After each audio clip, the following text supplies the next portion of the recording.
the blurred boundary between paint and thread, the rebirth of Oriental and Western paintings. Embroiders who freely cross the border between embroidery and painting create a new medium through their hands and make it breathtaking as a new work rather than a copy of a famous painting. The reason why you feel the thrill of small fluffs rising up and coming out in an instant is because the embroidery artists have extreme obsession and passion. Their works have things that cannot be felt in the famous paintings themselves. A surprising sense of vitality and three-dimensionality is intertwined between the hyper-realistic delicacy that surpasses photography, the direction of embroidery, the angle of light, and the viewer's perspective. Let's take a step closer. Their works use their own subjective interpretations to approach the reality and express the depth of the work by repeating unique work that emphasizes three-dimensionality and realism expressed with each and every thread.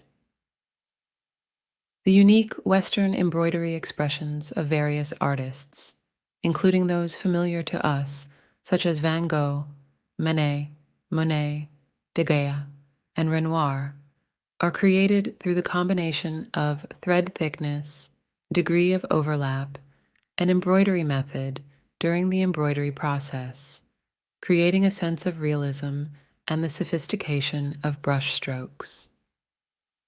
In Monet's Lunch, the embroidery technique of making small grain-shaped beads with thread and overlapping or sewing them was used to express the flower bed.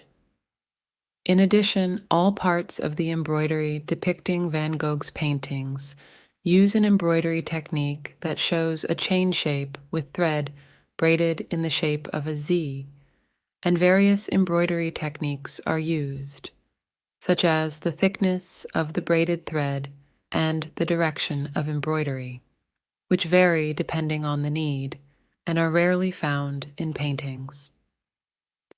A three-dimensional effect that is difficult to see is expressed.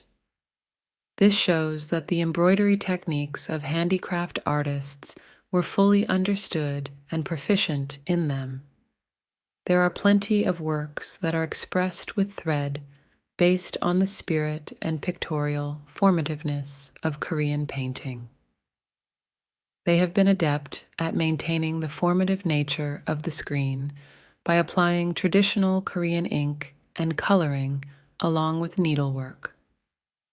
From Hongdo Kim, known as Korea's Leonardo da Vinci, to Yunbok Shin, a genius painter, and Jeong Seon, who beautifully expressed Mount Geumgang, the works of outstanding Oriental painters were embroidered, expressing their jokes and expressing the beauty of the blank space, and were reborn as new works of art that go beyond the original work. Among these, Kim Hong-do's Gun Seondo, which is expressed more delicately than a painting, is the largest and most outstanding work among the Sinseondo of the Joseon dynasty. The wrinkle lines on the clothes seem to be fluttering in the wind, and the posture of the monks is also in a moving posture, giving the screen a lively feel.